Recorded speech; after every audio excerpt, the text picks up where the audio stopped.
بسم الله الرحمن الرحيم.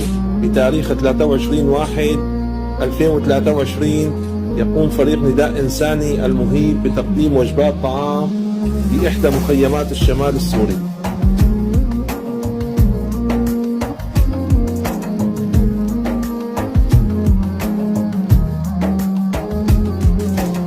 صلى عليك الله متت على المدى واشتاقت الأرواح للرحمن. نفسي فداك وكل أهلي والورى الجذع حن فكيف بالإنسان. هاجى الحنين وقد ذكرت محمدا والشوق يلهب خافقي